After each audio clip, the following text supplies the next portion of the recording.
எல்லாம் சுட்டு தள்ளு, புதுசா இப்போ பிறந்தோம்னு எண்ணிக்கொள்ளடாடு.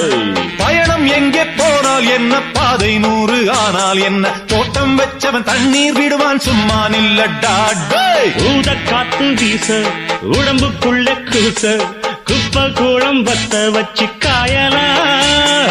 தை போறக்கும் நாளை விடியும் நல்ல வேளை, பொங்கப்பாலு வெள்ளம் போல பாயலாம்.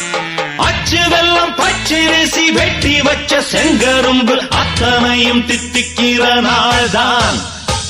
காட்டுக்குயிலு மனசுக்குள்ள பாட்டுக்கென்றும் பஞ்சம் இல்ல பாடத்தான். தவிலை தட்டு துள்ளிக்கிட்டு கவலை விட்டு கச்சை கட்டு